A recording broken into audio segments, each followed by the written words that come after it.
നമസ്കാരം. Live at 6 ആരംഭിക്കുന്നു. ആദ്യം നോക്കാം പ്രധാന തലക്കെട്ടുകൾ. കൊടകര കുഴൽപ്പണക്കേസിൽ ബി.ജെ.പിക്കും സുരേന്ദ്രനും ഇഡിയുടെ ക്ലീൻ ചിറ്റ്. പണം എത്തിച്ചത് ബി.ജെ.പിക്ക് വേണ്ടിയെന്ന പോലീസ് കണ്ടെത്തൽ തള്ളി. തുടരന്വേഷണത്തിന് സാധ്യതയില്ലെന്നും കോടതിയിൽ ഇഡി.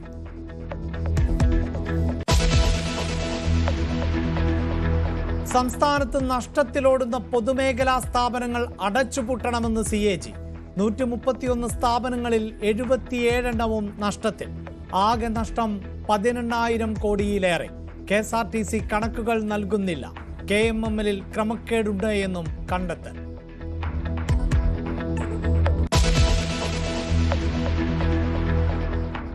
ADGP MR അജിത് കുമാറിന് വിജിലൻസ് നൽകിയ ക്ലീൻ ചിറ്റ് കോടതിയെ അറിയിക്കാതെ സർക്കാർ. അന്വേഷണം പൂർത്തിയാക്കാൻ ഇനിയും സാവകാശം വേണമെന്ന് ആവശ്യം. നടപടി നേരിട്ട മലപ്പുറം SP സുജിത് ദാസിന് വിവര സാങ്കേതിക വിഭാഗത്തിൽ നിയമനം.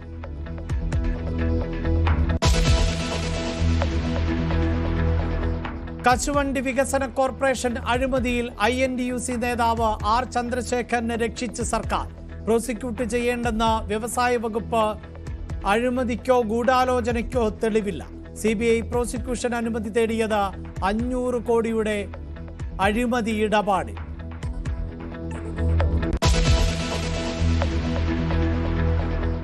പാലക്കാട് പോലീസുകാരനെ കാറിടിച്ചു കൊല്ലാൻ ശ്രമിച്ച് ലഹരിക്കടത്തുകാർ.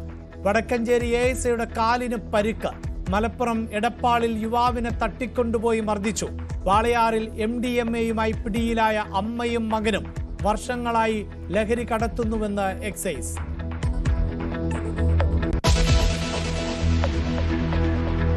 യാക്കോബായ സഭയ്ക്ക് പുതിയ ഇടയൻ. ശ്രേഷ്ഠ കാതോലിക്കയായി ജോസഫ് മാർ ഗ്രിഗോറിയസിന്റെ സ്ഥാനാരോഹണം ഉടൻ. മുഖ്യ കർമ്മികനായി പാത്രിയാർക്കീസ് ബാവ. പ്രാർത്ഥനയോടെ വിശ്വാസി സമൂഹം.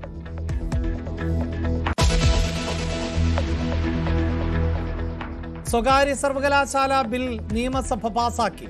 സർക്കാർ നിയന്ത്രണം ഉറപ്പാക്കുമെന്ന് മന്ത്രി R Bindu.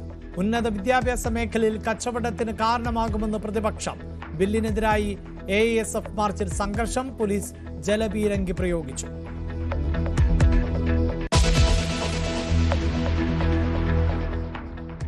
Spanish coach David Català Kerala Blasters പരിശീലകൻ. 3 വർഷത്തേക്ക് കരാർ. IPL-ൽ ഇന്ന് ഗുജറാത്ത് പഞ്ചാബ് പോരാട്ടം. മത്സരം രാത്രി 7:30 അഹമ്മദാബാദ്.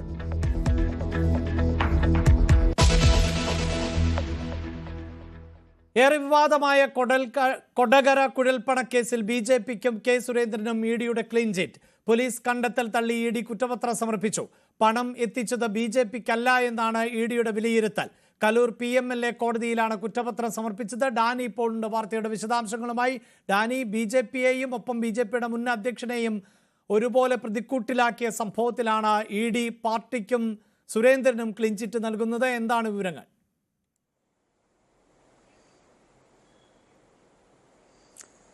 അഭിലാഷ, 23 പേരെ പ്രതിയാക്കിക്കൊണ്ടുള്ള കുറ്റപത്രമാണ് കലൂർ PMLA കോടതിയിൽ ED സമർപ്പിച്ചിരിക്കുന്നത്. ഇതിൽ ഏറ്റവും പ്രധാനമെന്ന് പറയുന്നത് ഇതുമായി ബന്ധപ്പെട്ടുകൊണ്ട് സംസ്ഥാന പോലീസ് അന്വേഷിച്ച അവർ കണ്ടെത്തിയ അവരുടെ കുറ്റപത്രം. ഇതെല്ലാം തന്നെ പാടെ തള്ളിക്കൊണ്ടുള്ളതാണ് ED സമർപ്പിച്ചിരിക്കുന്ന കുറ്റപത്രം എന്നതാണ് ഏറ്റവും ശ്രദ്ധേയം. അവരുടെ കണ്ടെത്തൽ ഇത് നേരത്തെ ഇതിലുമായി ബന്ധപ്പെട്ടുകൊണ്ട് ആരോപണം ഉയർന്നതും ഈ കേസിൽ ഒരുപാട് ദൂരം സംസ്ഥാന പോലീസ് മുന്നോട്ട് പോയതും ഇത് BJPക്ക് വേണ്ടിയുള്ള തെരഞ്ഞെടുപ്പ് ഫണ്ട് ഇവിടെ എത്തിച്ചതാണ് എന്നത് ആ രീതിയിലുള്ളൊരു അന്വേഷണവും ആ രീതിയിലുള്ള കണ്ടെത്തലുകളുമായിരുന്നതുമായി ബന്ധപ്പെട്ട് നടന്നിരുന്നത്. BJPയെ വളരെയധികം പ്രതിരോധത്തിലാക്കിയ ഒരു സംഭവം കൂടിയായിരുന്നു അത്. ഇതിനുശേഷമാണ് ഇതിലേക്ക് ED കൂടി കടന്നു വരുന്നത്. ED ഇപ്പോൾ ഇതുമായി ബന്ധപ്പെട്ടുകൊണ്ട് സമർപ്പിച്ച കുറ്റപത്രത്തിൽ പറയുന്നത് ഇതൊരു ഹൈവേ റോബറി എന്ന രീതിയിൽ മാത്രമാണ് കണ്ടെത്തൽ വന്നിട്ടുള്ളത്. ഹൈവേയിൽ വെച്ച് ഒരു പണം കൊള്ളയടിച്ച ഒരു കേസാണ് ഇതെന്ന രീതിയിലാണ് EDയുടെ കണ്ടെത്തൽ. അതിന് അവരുടേതായ രീതിയിൽ കണ്ടെത്തുന്ന കാര്യങ്ങൾ, അവരുടെ ഒരു നിഗമനങ്ങൾ അവരുടെ അന്വേഷണത്തിൽ കണ്ടെത്തിയിരിക്കുന്നത്. ധർമ്മരാജ അയാളുടെ ഡ്രൈവർ വശമാണ്. ഷംജീർ എന്ന ഡ്രൈവറുടെ കൈവശം 3.5 കോടിയിലധികം രൂപ കൊടുത്തയക്കുന്നു. ഇത് ആലപ്പുഴയിലുള്ള തിരുവിതാംകൂർ പാലസ് എന്ന് പറയുന്ന ഒരു പ്രോപ്പർട്ടി വാങ്ങുന്നതിന് വേണ്ടി വസ്തു ഇടപാട് നടത്തുന്നതിന് വേണ്ടിയാണ് ഈ പണം കൊടുത്തുവിടുന്നത്. ഇതാണ് ഹൈവേയിൽ വെച്ച് കൊള്ളയടിക്കപ്പെടുന്നത്. ഇതാണ് മറ്റുള്ളവർ ഇത് വീതിച്ചെടുക്കുകയും പിന്നീട് ഇവരുടെ കയ്യിലേക്ക് പണം വന്നു ചേരുകയുമായിരുന്നു എന്നതാണ് കണ്ടെത്തിയിരിക്കുന്നത്. ഇതിൽ ധർമ്മരാജ് ഇതുമായി ബന്ധപ്പെട്ടുകൊണ്ട് ഈ പണത്തിൻ്റെതായ കൃത്യമായ ഉറവിടം ഹാജരാക്കിയിട്ടുണ്ട് എന്നതാണ് ED പറയുന്നത്. അതുകൊണ്ട് തന്നെയാണ് ഇതിൽ ഈ കൊള്ളയടിച്ചവർ ഈ പണം തട്ടിയെടുത്തവർ പ്രതികളായിരിക്കുന്നത് എന്ന് ചൂണ്ടിക്കാണിക്കുന്നു. അങ്ങനെ BJPക്ക് മേൽ വലിയ രീതിയിൽ തന്നെ ആരോപണം ഉയർന്നിരുന്ന ഒരു കേസാണ് ഇപ്പോൾ EDയുടെ ഒരു കടന്നുവരവോടെ അത് ഇല്ലാതായിരിക്കുന്നത് എന്നാണ് പറയേണ്ടത്. ഇതിൽ BJPക്കോ മറ്റ് BJP നേതാക്കളോ ആരെയും തന്നെ ഒരു പരാമർശങ്ങളോ കാര്യങ്ങളോ ഒന്നും തന്നെ ഇല്ല. ഈ 23 പേർ ഈ പണം കൊള്ളയടിച്ചവർ മാത്രമാണ് ഈ കേസിലെ പ്രതികളായിട്ടുള്ളത്. ഇന്ന് കുറ്റപത്രം സമർപ്പിച്ചിരിക്കുന്നത് കലൂർ PMLA കോടതിയിലാണ്. എന്നാൽ അതേസമയം തന്നെ ഇതുമായി ബന്ധപ്പെട്ടുകൊണ്ട് പോലീസ് നടത്തിയ അന്വേഷണത്തിൽ കണ്ടെത്തിയ നിരവധിയായ വസ്തുതകളുണ്ട്. അത് ധർമ്മരാജ് ഇതുമായി ബന്ധപ്പെട്ട് ഈ പണം സമാഹരിക്കുന്നതുമായി ബന്ധപ്പെട്ടുകൊണ്ട് കർണാടകയിൽ അടക്കം നടത്തിയ യാത്രകൾ, അതുമായി ബന്ധപ്പെട്ടുകൊണ്ടുള്ള കോൾ റെക്കോർഡുകൾ, അവരുടെ ടവർ ലൊക്കേഷനുകൾ, ഇതെല്ലാം തന്നെ കേരള പോലീസിൻ്റെ അന്വേഷണത്തിൽ ഇതെല്ലാം തന്നെ ഉണ്ടായിരുന്നു. ഇതുമായി ബന്ധപ്പെട്ടുകൊണ്ട് നടത്തിയ അവരുടെ തെളിവുകൾ അടക്കമുണ്ടായിരുന്നു. ഇതെല്ലാം തന്നെ EDക്ക് കൈമാറുകയും എല്ലാം തന്നെ ചെയ്തിരുന്നു. എന്നാൽ അതിൽ നിന്ന് വിഭിന്നമായ ഒരു കാഴ്ചപ്പാടും അന്വേഷണവുമാണ് ED ഇക്കാര്യത്തിൽ നടത്തിയിട്ടുള്ളത്. ഇത് ഈ പണത്തിൻ്റെ ഉറവിടം ഹാജരാക്കാനായിട്ട് കഴിഞ്ഞിരുന്നു എന്നതാണ് ED ചൂണ്ടിക്കാണിക്കുന്നത്. മറ്റ് ഈ BJPയുടേത് എന്ന് പറയുന്ന രീതിയിലേക്ക് വന്നിരിക്കുന്ന കള്ളപ്പണം, അത്തരം കാര്യങ്ങൾ, ഇത് സംബന്ധിയായ കാര്യങ്ങളിലല്ല അന്വേഷണം. ഇതുമായി ഈ പണം എവിടെ നിന്ന് വന്നു, അത് സംബന്ധിച്ച് കൃത്യമായ രീതിയിലുള്ള ഉറവിടം ഈ ധർമ്മരാജിന് ഹാജരാക്കാൻ കഴിഞ്ഞിട്ടുണ്ട് എന്നതടക്കമുള്ള കാര്യങ്ങളാണ് ഇവർ ചൂണ്ടിക്കാണിക്കുന്നത്. ചുരുക്കത്തിൽ ഇതുവരെയും ഇതുമായി ബന്ധപ്പെട്ടുകൊണ്ട് കേരള പോലീസ് നടത്തിയ അന്വേഷണത്തെ പൂർണ്ണമായി തന്നെ നിരാകരിക്കുന്ന ഒരു റിപ്പോർട്ടാണ് ED നൽകിയിരിക്കുന്നത്. അതുകൊണ്ട് തന്നെ BJPക്ക് മേൽ ഉയർന്നിരുന്ന വലിയൊരു ആരോപണങ്ങൾ അതിൽ നിന്ന് മാറ്റിയെടുക്കാനായിട്ട് EDക്ക് കഴിഞ്ഞിരിക്കുന്നു എന്നത് തന്നെയാണ് ഇപ്പോൾ ഉയർന്നു വരുന്നതുമായി ബന്ധപ്പെട്ടുള്ള ചർച്ചകൾ. തീർച്ചയായും ഏറെ ചർച്ച ചെയ്യപ്പെട്ട ഒന്നായിരുന്നു കൊടകര കുഴൽപ്പണക്കേസ്. അതിൽ BJPക്ക് ഒപ്പം BJPയുടെ മുൻ സംസ്ഥാന അധ്യക്ഷൻ സുരേന്ദ്രന് ക്ലീൻ ചിറ്റ് നൽകുകയാണ് ED. സംസ്ഥാനത്ത് നഷ്ടത്തിലോടുന്ന പൊതുമേഖലാ സ്ഥാപനങ്ങൾ അടച്ചുപൂട്ടണമെന്ന് സർക്കാരിനോട് CAG. 131 പൊതുമേഖലാ സ്ഥാപനങ്ങളിൽ 77 നഷ്ടത്തിലാണ്. 2016 ശേഷം ഓഡിറ്റ് രേഖകൾ ഒന്നും KSRTC സമർപ്പിച്ചിട്ടില്ല എന്നും CAG റിപ്പോർട്ടിൽ പറയുന്നു. നഷ്ടത്തിലായ പൊതുമേഖലാ സ്ഥാപനങ്ങൾ സ്വകാര്യ നിക്ഷേപകരുടെ സഹായത്തോടെ പുനരുജ്ജീവിപ്പിക്കണമെന്ന് CPM സംസ്ഥാന സമ്മേളനം അംഗീകരിച്ച നയരേഖയിൽ പറഞ്ഞിരുന്നു. അതിനു പിന്നാലെയാണ് പതിറ്റാണ്ടുകളായി അടച്ചുപൂട്ടലിന്റെ വക്കിലുള്ള പൊതുമേഖലാ സ്ഥാപനങ്ങൾക്ക് വേണ്ടി എന്തിന് പണം ചെലവാക്കുന്നു എന്ന് കൺട്രോൾ ആൻഡ് ഓഡിറ്റിംഗ് ജനറലും ചോദിക്കുന്നത്. പൊതുമേഖലാ സ്ഥാപനങ്ങളുടെ ദയനീയാവസ്ഥയുടെ കണക്കുകൾ ഇങ്ങനെ: സംസ്ഥാനത്ത് ആകെയുള്ളത് 131 പൊതുമേഖലാ സ്ഥാപനങ്ങൾ, നഷ്ടത്തിലോടുന്നത് 77 എണ്ണം. ആകെ നഷ്ടം കണക്കാക്കുന്നത് 18,026 കോടി രൂപ. 2020 മുതൽ 23 വരെയുള്ള രേഖകൾ പരിശോധിച്ചാണ് CIGയുടെ കണ്ടെത്തൽ. 18 സ്ഥാപനങ്ങൾ 1986 മുതൽ അടച്ചുപൂട്ടലിന്റെ വിവിധ ഘട്ടങ്ങളിലാണ്. നഷ്ടത്തിൽ നിന്ന് കൂടുതൽ നഷ്ടത്തിലേക്ക് തള്ളിവിടാതെ അടച്ചുപൂട്ടൽ നടപടികൾ സർക്കാർ ഊർജിതമാക്കണമെന്നാണ് ശുപാർശ. ബിസിനസ് മോഡലിൽ ആഴത്തിലുള്ള പരിശോധന നടത്തി വേണ്ട നടപടികൾ സ്വീകരിക്കണമെന്ന് CIG സർക്കാരിനോട് ശുപാർശ ചെയ്യുന്നു. കൂട്ടത്തിൽ 58 സ്ഥാപനങ്ങൾ ലാഭത്തിൽ പ്രവർത്തിക്കുന്നവയാണെന്ന ആശ്വാസവും റിപ്പോർട്ടിലുണ്ട്. പ്രമുഖ പൊതുമേഖലാ സ്ഥാപനമായ KSRTCയുടെ പ്രവർത്തനത്തിൽ അതിരൂക്ഷ വിമർശനവും കൂട്ടത്തിലുണ്ട്. 2016 ശേഷം KSRTC ഓഡിറ്റ് രേഖകൾ സമർപ്പിച്ചിട്ടില്ല. KMMLന്റെ പർച്ചേസ് ക്രമക്കേടുകളും റിപ്പോർട്ടിലുണ്ട്. News 18 Thiruvananthapuram. ADGP MR Ajith കുമാറിനെതിരെ വിജിലൻസ് നൽകിയ ക്ലീൻ ചിറ്റ് കോടതിയെ അറിയിക്കാതെ സർക്കാർ. അന്വേഷണം പൂർത്തിയായില്ല എന്നും പൂർത്തിയാക്കാൻ 45 ദിവസത്തെ സമയം വേണമെന്നും സർക്കാർ കോടതിയെ അറിയിച്ചു. പൂരവിവാദത്തിലെ ത്രിതല അന്വേഷണത്തിന്റെ ഭാഗമായി മന്ത്രി K രാജനിൽ നിന്നും അന്വേഷണ സംഘം മൊഴിയെടുക്കും. MR അജിത് കുമാർ നേരിടുന്ന ആരോപണങ്ങളിൽ നേരത്തെ വിജിലൻസ് ക്ലീൻ ചിറ്റ് നൽകിയിരുന്നു. സർക്കാരിന്റെ പരിഗണനയിലുള്ള ഈ റിപ്പോർട്ട് പക്ഷേ ഇന്ന് കോടതിയിലെത്തിയില്ല. അനധികൃത സ്വത്ത് സമ്പാദനത്തിൽ അന്വേഷണം ആവശ്യപ്പെട്ടുള്ള ഹർജി ഇന്ന് കോടതി പരിഗണിച്ചപ്പോൾ വിജിലൻസ് മലക്കം മറിഞ്ഞു. അന്വേഷണം പൂർത്തിയായില്ലെന്നും 45 ദിവസത്തെ സമയം വേണമെന്നുമായിരുന്നു കോടതിയെ അന്വേഷണ സംഘം അറിയിച്ചത്. വിജിലൻസിന്റെ ക്ലീൻ ചിറ്റ് സർക്കാർ വിശ്വാസത്തിലെടുക്കുന്നില്ല എന്നതിന്റെ സൂചനയാണിത്. അടുത്ത സംസ്ഥാന പോലീസ് മേധാവിയാവാൻ സാധ്യതയുള്ള 6 പേരുടെ പട്ടികയിൽ MR അജിത് കുമാറും ഉൾപ്പെട്ടിട്ടുണ്ട്. വിജിലൻസ് അന്വേഷണം പ്രതിസന്ധിയായിരിക്കെയാണ് കഴിഞ്ഞ ദിവസം അജിത് കുമാറിന് ക്ലീൻ ചിറ്റ് നൽകി വിജിലൻസ് അന്വേഷണ സംഘം റിപ്പോർട്ട് സമർപ്പിച്ചത്. അജിത് കുമാറിനെ പോലീസ് മേധാവി സ്ഥാനത്തേക്ക് പരിഗണിക്കുന്നതിലുള്ള അതൃപ്തി പ്രകടമാക്കുന്നതാണ് മന്ത്രി K രാജന്റെ വാക്കുകൾ. എന്ന് നിങ്ങളുടെ അഭിപ്രായമാണ്, എനിക്ക് അഭിപ്രായമില്ല. ഇതൊക്കെ നമ്മളെങ്ങനെയാണ് നിശ്ചയിക്കുക? എങ്ങനെയാണ് നമ്മൾ നിശ്ചയിക്കുക? ഏഷ്യാനെറ്റിന്റെ ചീഫ് ഇപ്പൊ BJPയുടെ പ്രസിഡന്റ് ആവും നമ്മൾ ആരെങ്കിലും കരുതിയോ? അപ്പൊ ആ യാഥാർത്ഥ്യം നമ്മൾ ഉൾക്കൊണ്ടു. ഇങ്ങനെ ഞാൻ റവന്യൂ മന്ത്രിയാവുന്ന ആരെങ്കിലും കരുതിയോ? റവന്യൂ മന്ത്രിയായി, അപ്പൊ ആ യാഥാർത്ഥ്യം ഉൾക്കൊണ്ടു. ഇനി എങ്ങനെയായിരിക്കും ആരായിരിക്കും വരിക എന്നുള്ളത് നോക്കി നമുക്ക് തീരുമാനിക്കാം. ആ ഘട്ടത്തിൽ പറയാം. വർത്തമാനത്തിനോട് പ്രതികരണമുള്ളൂ. ഭൂതത്തിനോടും വർത്തമാനത്തിനോടും പ്രതികരണമുണ്ട്, ഭാവിയോട് പ്രതികരണം ഇല്ല. ഇതിനിടെ പൂരം കലക്കൽ വിവാദത്തിൽ മന്ത്രി കെ രാജനിൽ നിന്നും മൊഴിയെടുക്കാനാണ് അന്വേഷണ സംഘത്തിന്റെ നീക്കം. നിയമസഭ പൂർത്തിയാവുന്ന മുറയ്ക്ക് മൊഴി നൽകാൻ തയ്യാറാണെന്ന് മന്ത്രി അന്വേഷണ സംഘത്തെ അറിയിച്ചിട്ടുണ്ട്. പൂരവുമായി ബന്ധപ്പെട്ട കാര്യമല്ലേ? പൂരവുമായി ബന്ധപ്പെട്ട കാര്യം ആവശ്യപ്പെട്ടാൽ മൊഴി രേഖപ്പെടുത്താനുള്ള അവസരം കൊടുക്കും. അത് അന്വേഷണ ഏജൻസിക്ക് ആരെയും മൊഴി രേഖപ്പെടുത്താൻ അവസരം ഉണ്ടാകും. നിയമസഭയുടെ തിരക്ക് നടക്കുന്നതുകൊണ്ട് അവർ വന്നിരുന്നു, നമുക്കൊരു സമയം കണ്ടെത്താൻ പറ്റിയിട്ടില്ല. കണ്ടെത്തിയാൽ അത് കൊടുക്കും. അതിന് വേറെ പ്രയാസമുള്ള കാര്യമൊന്നും. അജിത് കുമാറും മുഖ്യമന്ത്രിയുടെ പൊളിറ്റിക്കൽ സെക്രട്ടറി P ശശിയും അനധികൃത സ്വത്ത് സമ്പാദനം നടത്തിയെന്നാരോപിച്ചുള്ള ഹർജി ഇന്ന് വിജിലൻസ് കോടതിയുടെ പരിഗണനയ്ക്കെത്തി. മെയ് 6-ന് ഈ ഹർജി കോടതി പരിഗണിക്കും. ന്യൂസ് 18 തിരുവനന്തപുരം. PV അൻവറിന്റെ ആരോപണത്തെ തുടർന്ന് നടപടി നേരിട്ട പോലീസ് ഉദ്യോഗസ്ഥൻ സുജിത് ദാസിന് നിയമനം നൽകി സർക്കാർ. Information communication and technology SP ആയാണ് നിയമനം. മലപ്പുറം SP ആയിരുന്ന സുജിത് ദാസിനെ PV അൻവറിന്റെ പരാതിയിൽ ആണ് സർക്കാർ സസ്പെൻഡ് ചെയ്തത്. ക്രൈംബ്രാഞ്ച് SP ആയിരുന്ന മെറിൻ ജോസഫിനെ AIG ആയും മാറ്റിയിട്ടുണ്ട്. കശുവണ്ടി വികസന കോർപ്പറേഷനിലെ 500 കോടിയുടെ അഴിമതി ഇടപാടിൽ INTUC നേതാവ് R ചന്ദ്രശേഖരനെ സംരക്ഷിച്ച സർക്കാർ. ചന്ദ്രശേഖരനെയും ഉദ്യോഗസ്ഥനായ KA രതീഷിനെയും പ്രോസിക്യൂട്ട് ചെയ്യാനുള്ള അനുമതി വ്യവസായ വകുപ്പ് നിഷേധിച്ചു. CBI രജിസ്റ്റർ ചെയ്ത കേസിൽ ആണ് കോൺഗ്രസ് നേതാവിനും ഉദ്യോഗസ്ഥ പ്രമുഖനും സർക്കാരിന്റെ സംരക്ഷണം. 2006-നും 2015-നും ഇടയിൽ കശുവണ്ടി വികസന കോർപ്പറേഷൻ അസംസ്കൃത കശുവണ്ടി ഇറക്കുമതി ചെയ്തതിൽ 500 കോടിയോളം രൂപയുടെ അഴിമതി നടന്നുവെന്നാണ് കേസ്. സർക്കാരിന് വേണ്ടിയാണ് കശുവണ്ടി ഇറക്കുമതി ചെയ്തതെന്നും അതിനാൽ പ്രോസിക്യൂട്ട് ചെയ്യണമെങ്കിൽ സർക്കാരിന്റെ അനുമതി വേണമെന്നുമായിരുന്നു പ്രതികളുടെ വാദം. അതിനാലാണ് CBI പ്രോസിക്യൂഷൻ അനുമതി തേടിയത്. അനുമതി വൈകിയതിനെ തുടർന്ന് കോടതി ഇടപെടുകയും ഉടൻ തീരുമാനമെടുക്കാൻ സർക്കാരിനോട് നിർദ്ദേശിക്കുകയും ചെയ്തു. അഴിമതിക്കോ ഗൂഢാലോചനയ്ക്കോ തെളിവില്ലെന്ന മുൻ നിലപാട് പുനഃപരിശോധിക്കാൻ തക്ക വസ്തുതകൾ CBI ഹാജരാക്കിയിട്ടില്ലെന്ന് കഴിഞ്ഞ ശനിയാഴ്ച വ്യവസായ വകുപ്പ് പ്രിൻസിപ്പൽ സെക്രട്ടറി മുഹമ്മദ് ഹനീഷ് പുറത്തിറക്കിയ ഉത്തരവിൽ പറയുന്നു. വ്യക്തമായ തെളിവുകളുടെ അടിസ്ഥാനത്തിലുള്ള കണ്ടെത്തലുകളല്ല പ്രസ്താവനകളാണ് കുറ്റപത്രത്തിൽ ഉള്ളതെന്നും വ്യവസായ വകുപ്പ് വിശദീകരിക്കുന്നു. പ്രതികൾക്ക് രാഷ്ട്രീയ സംരക്ഷണം നൽകാനുള്ള തീരുമാനത്തിന്റെ ഭാഗമാണ് സർക്കാർ നടപടിയെന്നാണ് വിമർശനം. ഈ സ്ഥാപനത്തിൽ നിന്നും 500 കോടിയിലധികം രൂപയുടെ അഴിമതി നടത്തിയിട്ടുണ്ട്. ഈ പണവും ആണ് ഈ രതീഷിനെ പ്രൊട്ടക്ട് ചെയ്യുന്നത്. ആ രതീഷിന് നേരത്തെ കശുവണ്ടി വികസന കോർപ്പറേഷനിൽ ഒരു സ്ഥാപനത്തിന്റെ ചാർജ് മാത്രമേ ഉള്ളായിരുന്നു MD എന്ന നിലയിൽ. ഇപ്പൊ പിണറായി സർക്കാരിൽ ഖാദി ബോർഡിന്റെയും റൂട്രോണിക്സ് എന്നും പറഞ്ഞൊരു സ്ഥാപനത്തിന്റെ 2 പൊതുമേഖലാ സ്ഥാപനത്തിന്റെ ചുമതലയാണ് അദ്ദേഹത്തിന് കൊടുത്തിരിക്കുന്നത്. അഴിമതി നടത്തുന്നവർക്ക് വ്യക്തമായി അവരെ സംരക്ഷിക്കും.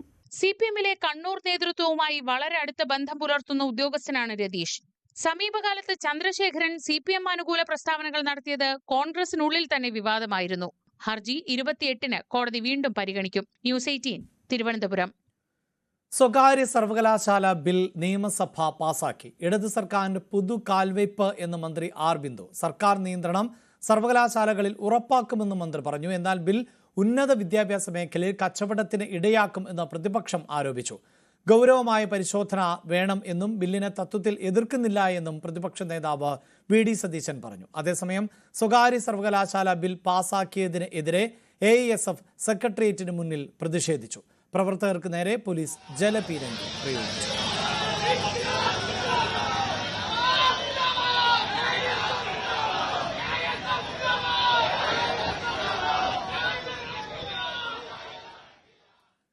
ഉന്നത വിദ്യാഭ്യാസ മന്ത്രിയുടെ പരാമർശത്തിൽ നിയമസഭയിൽ ഭരണപ്രതിപക്ഷ വാക്പോര്. സ്വകാര്യ സർവകലാശാല വിഷയത്തിൽ പ്രതിപക്ഷ രോദനമാണ് സഭയിൽ കണ്ടത് എന്ന് മന്ത്രി R ബിന്ദുവിന്റെ വിമർശനം ആണ് പ്രതിപക്ഷത്തെ ചൊടിപ്പിച്ചത്. ഇക്കാലം അത്രയും പിന്നെ ആരാണ് പഠന ബോർഡ് കോൺസ്റ്റിറ്റ്യൂട്ട് ചെയ്യുന്നത്? ഇവിടെ UDF ഭരിക്കുമ്പോഴും സിൻഡിക്കേറ്റ് തന്നെയല്ലേ പഠന ബോർഡുകൾ കോൺസ്റ്റിറ്റ്യൂട്ട് ചെയ്യുന്നത്? ഇതൊക്കെ വളരെ മഹാപാതകം എന്നുള്ള പോലെ ഇവിടെ വന്ന് പ്രസംഗിച്ചാൽ അതൊക്കെ തന്നെ ഈ കാര്യങ്ങളെ കുറിച്ച് കൃത്യതയും വ്യക്തതയില്ലാത്ത ആളുകൾ വിശ്വസിച്ചേക്കും.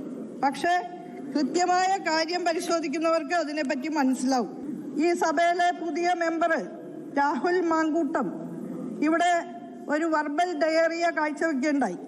രാഘവ മാക്കൂട്ടത്തിൽ പറ്റി വളരെ മോശമായ ഒരു പരാമർശമാണ് നടത്തിയത്. വൈറൽ ഡയറിയ എന്നുമാണ് അദ്ദേഹം ഇവിടെ നടത്തിയത്. അദ്ദേഹം ഇവിടെ പ്രസംഗിക്കല്ലേ അത് രേഖകളിൽ നിന്ന് നീക്കം ചെയ്യണമെന്ന് ഞാൻ ആവശ്യപ്പെടുകയാണ്. എന്റെ മകന്റെ പ്രായമുള്ള ഒരാൾക്ക് ഇങ്ങനെയൊക്കെ പറയാമെങ്കിൽ പിന്നെ എനിക്കും പറയാം കേട്ടോ. അത് വേറെ ആളെ നോക്കിയാൽ മതി. ഈ നാലാംകിട കുശുമ്പും നുണയും കൂട്ടിച്ചേർത്താണ് ഇവിടെ പ്രസംഗിച്ചത്. നാലാംകിട കുശുമ്പും നുണയും കൂട്ടിച്ചേർത്താണ് പ്രസംഗിച്ചത്. രാഹുൽ മാങ്കൂട്ടത്തിലിനെ മന്ത്രി പോടാ ചെറുക്ക എന്ന് വിളിച്ചെന്ന് പ്രതിപക്ഷ നേതാവ് വി ഡി സതീശൻ പറഞ്ഞു. മകന്റെ പ്രായമുള്ള ഒരാൾ തന്നെ പറഞ്ഞാൽ തനിക്കും പറയാൻ അവകാശമുണ്ട് എന്നായിരുന്നു മന്ത്രി ആർ ബിന്ദുവിന്റെ തിരിച്ചടി. ബഹുമാനപ്പെട്ട മിനിസ്റ്റർ, പ്രതിപക്ഷാംഗങ്ങൾ 3 പേര് സംസാരിച്ചതിനെ കുറിച്ച് പറഞ്ഞത് രോദനം ഉയർന്നു എന്നാണ് പറഞ്ഞത്. രോദനം. അസംബ്ലിയിൽ വന്ന് സംസാരിക്കുന്നത് രോദനമാണോ? നിങ്ങൾ ഈ ട്രഷറി ബെഞ്ചിൽ ഇരുന്നുകൊണ്ട് ഞങ്ങൾ സംസാരിക്കുന്നതിനെ അപമാനിച്ചാൽ രോദനം എന്നാണ് പറഞ്ഞത്. രോദനം. ഇപ്പൊ രണ്ടാമത് വളരെ മോശമായിട്ട് സംസാരിക്കുകയാണ്. വളരെ മോശമായിട്ട് സംസാരിക്കുകയാണ്. ഇത് ഒരു കാരണവശാലും അനുവദിക്കാൻ പറ്റില്ല. നിങ്ങൾ പിൻവലിക്കണം. ആ പ്രസ്താവന പിൻവലിക്കണം. ഈ അംഗത്തെ കുറിച്ച്, പുതിയ അംഗത്തെ കുറിച്ച് ഉന്നത വിദ്യാഭ്യാസ വകുപ്പ് മന്ത്രി വളരെ അപകീർത്തിപ്പെടുത്തിക്കൊണ്ടാണ് സംസാരിച്ചത്. ഒരിക്കലും ഈ അസംബ്ലിയിൽ സംസാരിക്കാൻ വയ്യാത്ത വാക്കാണ്. അവരന്നിട്ട് ഉറച്ചു നിൽക്കുന്നു എന്നാണ് അവരിപ്പോഴും പറയുന്നത്. സാർ, ഞങ്ങൾ ഈ സഭ ബഹിഷ്കരിക്കുകയാണ്. ഇവരുടെ ഈ വർത്തമാനം ഇത് സഭാരേഖകളിൽ നിന്ന് നീക്കം ചെയ്യണം എന്ന് ഞങ്ങൾ വീണ്ടും ചെയറിനോട് ആവശ്യപ്പെടുകയാണ്. ഇവര് നേരത്തെ മൈക്കില്ലാതെ സംസാരിച്ചത് രാഹുൽ മാങ്കൂട്ടത്തിൽ സംസാരിക്കുമ്പോൾ മൈക്കില്ലാതെ പറഞ്ഞത് പോടാ ചെറുക്കാന്നാണ് പറഞ്ഞത്. ഈ മന്ത്രിയുടെ പരാമർശം പിൻവലിക്കണം എന്നാവശ്യപ്പെട്ട് സ്പീക്കറുടെ ഡയസിന് മുന്നിൽ പ്രതിപക്ഷ MLA-മാർ പ്രതിഷേധിച്ചു. തുടർന്ന് പ്രതിപക്ഷം സഭ ബഹിഷ്കരിക്കുകയും ചെയ്തു. ഇനി പുതിയ ഇടയൻ.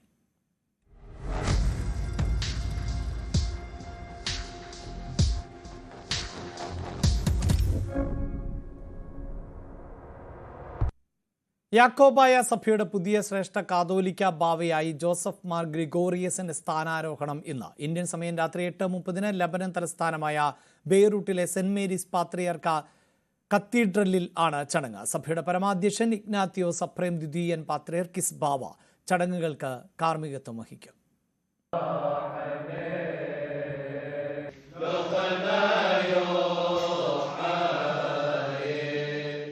2 പതിറ്റാണ്ടിലേറെ സഭയുടെ കാതോലിക്ക ബാവയായിരുന്ന ബസേലിയോസ് തോമസ് പ്രഥമൻ ബാവയുടെ വിയോഗത്തെ തുടർന്നാണ് പുതിയ കാതോലിക്ക ബാവയുടെ സ്ഥാനാരോഹണം.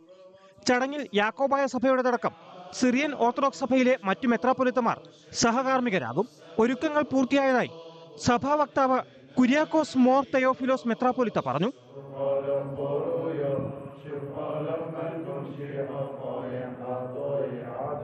യാക്കോബായ സഭാംഗങ്ങളുടെ പ്രതിനിധി സംഘവും മാർത്തോമ സഭയുടെ ജോസഫ് മാർ ബർണബാസ് അഫ്രഗൻ മെത്രാപ്പൊലീത്തയും ബെയ്റൂട്ടിൽ എത്തിയിട്ടുണ്ട്. മലങ്കര കത്തോലിക്ക സഭയുടെ മേജർ ആർച്ച് ബിഷപ്പ് കർദിനാൾ മാർ ബസേലിയോസ് ക്ലീമിസ് കാതോലിക്ക ബാവ ചടങ്ങിൽ പങ്കെടുക്കും. മന്ത്രി പി രാജീവിന്റെ നേതൃത്വത്തിലുള്ള സംസ്ഥാന സർക്കാരിന്റെ പ്രതിനിധി സംഘവും ചടങ്ങിൽ സന്നിഹിതരാകും. മുൻ കേന്ദ്രമന്ത്രിമാരായ വി മുരളീധരൻ, അൽഫോൺസ് കണ്ണന്താനം തുടങ്ങിയവർ ഉൾപ്പെടുന്ന കേന്ദ്ര സർക്കാരിന്റെ പ്രതിനിധി സംഘവും ചടങ്ങുകളിൽ പങ്കെടുക്കും. ചടങ്ങുകൾ തത്സമയം വീക്ഷിക്കാൻ അവസാനത്തെ യാക്കോബായ പള്ളികളിൽ പ്രത്യേക സംവിധാനവും ഒരുക്കിയിട്ടുണ്ട്. ന്യൂസ് 18 കൊച്ചി. യാക്കോബായ കാതോലിക്ക ബാവയുടെ സ്ഥാനാരോഹണം അറിഞ്ഞത് മാധ്യമങ്ങളിലൂടെയെന്ന് മലങ്കര ഓർത്തഡോക്സ് സഭാ അധ്യക്ഷൻ ബസേലിയോസ് മാർത്തോമ മാത്യൂസ് തൃതീയൻ കാതോലിക്ക ബാവ ഓർത്തഡോക്സ് സഭയ്ക്കുള്ള പ്രതിഷേധം സർക്കാരുകളെ അറിയിച്ചു. സഭാ തർക്കത്തിലുള്ള സുപ്രീം കോടതി വിധി നടപ്പിലാക്കാനുള്ളതാണ് എന്നും അദ്ദേഹം പറഞ്ഞു. സഭ ഔദ്യോഗികമായിട്ടൊന്നും ചെയ്തില്ല. സഭയിലെ വിശ്വാസികൾ അവർക്ക് പോകാനുള്ള അവകാശം അവർക്കുണ്ട്. അവർ പോയി അതിനെ എതിർക്കാനും ഒക്കെ കേസുകളൊക്കെ കൊടുത്തിട്ടുണ്ട്. അത് കോടതി വഴി എന്താണെന്ന് തീരുമാനിക്കട്ടെ. ആ ലോ ഓഫ് ദ ലാൻഡിനെ മറികടക്കാൻ ഞങ്ങൾ തയ്യാറല്ല. അതവർ തീരുമാനിക്കേണ്ടതാണ്. നമുക്ക് നമ്മുടെ പ്രതിഷേധം അറിയിക്കുക എന്നുള്ളത് നമ്മുടെ ഉത്തരവാദിത്വം. അതിലെന്ത് നടപടി സ്വീകരിക്കുന്നു എന്നുള്ളത് അവർ തീരുമാനിക്കട്ടെ. അതൊന്നും എനിക്കറിയില്ല. കാരണം ഞാൻ എന്നും സഭയുടെ ഐക്യത്തിന് വേണ്ടി ഈ വിധി വന്ന കാലം മുതൽ എൻ്റെ മുൻഗാമിയും അതിനുശേഷം അദ്ദേഹത്തിൻ്റെ കാലത്തിന് ശേഷം ഞാൻ വന്നപ്പോഴും സഭയുടെ കോടതി വിധിയും ഭരണഘടനയും അനുസരിച്ചുകൊണ്ട് എല്ലാവരും ഒത്തുചേർന്ന് ഒരുമിച്ച് ഒരു സഭയായി പോകണം, ഇങ്ങനെ ഭിന്നിച്ച് നിൽക്കരുത് എന്നുള്ളത് എന്നും ഞാൻ പറഞ്ഞിട്ടുള്ളതാണ്. അത് അന്നും ഇന്നും എന്നും പറയും. അതിൽ നിന്ന് യാതൊരു വ്യത്യാസവും നമുക്കില്ല. പാത്രിയാർക്കീസ് ബാവയ്ക്കെതിരെ വീണ്ടും ഓർത്തഡോക്സ് സഭ രംഗത്ത് വരികയും ചെയ്തു. പാത്രിയാർക്കീസ് ബാവ മലങ്കരയ്ക്ക് ഉള്ളിൽ വിഘടിത പ്രവർത്തനം നടത്തുന്നുവെന്ന് വൈദിക trustee father doctor Thomas Varghese അമ്മയിൽ ആരോപിച്ചു. ഇന്ത്യയുടെ നീതിന്യായ വ്യവസ്ഥയെ വെല്ലുവിളിക്കുകയാണ് അദ്ദേഹം. മലങ്കര സഭയുടെ മേൽ കൊളോണിയൽ ആധിപത്യത്തിന് ശ്രമിക്കുന്നത് അപലപനീയമാണ്. സ്വയം ശീർഷകത്വമുള്ള സഭ എന്ന നിലയിൽ വൈദേശിക മേൽക്കോയ്മകൾക്ക് മലങ്കര സഭ വിധേയപ്പെടുന്നില്ല. പാത്രിയാർക്കീസ് ബാവയ്ക്ക് മലങ്കര സഭ നൽകുന്നത് സമന്മാരിൽ മുൻപൻ എന്ന സ്ഥാനമാണ്. ആദരവും ബഹുമാനവും അധിനിവേശത്തിനുള്ള അവസരമായി കണക്കാക്കരുത് എന്നും തോമസ് വർഗീസ് അമ്മയിൽ പറഞ്ഞു. ഇടവേള. റംസാന് മുസ്ലിം വിഭാഗങ്ങൾക്ക് സമ്മാനം നൽകാൻ BJP 32 ലക്ഷം അർഹരായ മുസ്ലിങ്ങൾക്കാകും സമ്മാനം നൽകുക. സൗഗത് ഇ മോദി ക്യാമ്പയിന്റെ ഭാഗമായിട്ടാണ് മുസ്ലിം വിഭാഗങ്ങൾക്ക് റംസാൻ സമ്മാനം നൽകുക. മുമ്പ് ക്രിസ്മസിന് ക്രൈസ്തവ വീടുകളിൽ BJP കേക്ക് വിതരണം ചെയ്തിരുന്നു. ലഹരിക്കെതിരെ നാടെങ്ങും മലവിരിച്ച് പോലീസ്.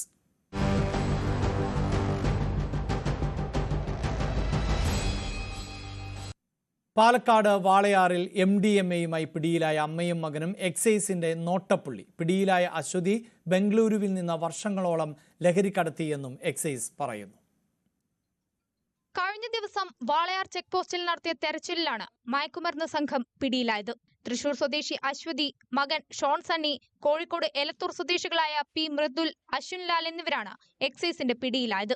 ബംഗളൂരുവിൽ നിന്നാണ് MDMAയുമായി ഇവരെത്തിയത്. ചെക്ക് പോസ്റ്റിലെത്തിയപ്പോൾ സംശയം തോന്നിയ എക്സൈസ് സംഘം വാഹനം പരിശോധിക്കുകയായിരുന്നു. മയക്കുഗുളികകളും സിറിഞ്ചുകളും പിടിച്ചെടുത്തു. കഴിഞ്ഞ 5-ാം തീയതി മുതൽ കേരള സംസ്ഥാന എക്സൈസ് വകുപ്പിന്റെ ഓപ്പറേഷൻ ക്ലീൻ സ്ലേറ്റ് എന്നൊരു ലഹരിക്കെതിരെയുള്ളൊരു പരിപാടിയാണ്.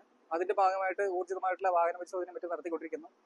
അങ്ങനെ വാഹന പരിശോധന നടത്തിക്കൊണ്ടിരിക്കുന്ന സമയത്ത് കാറിൽ നിന്നാണ് ഈ പ്രതികളെ MDMA പിടികൂടുന്നത്. ഇവർ ബാംഗ്ലൂരിൽ നിന്നാണ് കൊണ്ടുവരുന്നതാണ് അന്വേഷണത്തിൽ അറിയാൻ കഴിഞ്ഞത്. ഇപ്പോൾ ഇത് ഉദ്ദേശം 12 ഗ്രാമോളം ഉണ്ട്. MDMA ആണ്, മാരക മയക്കുമരുന്നായിട്ടുള്ള MDMA ആണ് ഇപ്പോൾ കണ്ടെടുത്തിട്ടുള്ളത്. നേരത്തെയും അശ്വതി ലഹരി കടത്തിയിരുന്നതായാണ് എക്സൈസ് പറയുന്നത്. ഭർത്താവ് ഉപേക്ഷിച്ചു പോയതിനു ശേഷമാണ് ലഹരി ഉപയോഗം തുടങ്ങിയതെന്നാണ് പിടിയിലായ അശ്വതിയുടെ മൊഴി. എലത്തൂർ സ്വദേശി മൃദുലിന്റെ പ്രേരണയിലാണ് ലഹരി ഉപയോഗത്തിലേക്കും കടത്തിലേക്കും എത്തിയത്. മയക്കുമരുന്ന് എറണാകുളത്തെത്തിച്ച് ചില്ലറ വിൽപ്പന നടത്തുന്നതാണ് സംഘത്തിന്റെ രീതി. സംഘത്തിലെ കൂടുതൽ പേർക്കായി അന്വേഷണം ഊർജിതമാക്കി. ന്യൂസ് 18 പാലക്കാട്. IPL വാർത്തകളിൽ ഇന്ന് കുട്ടി ക്രിക്കറ്റ് പൂരം.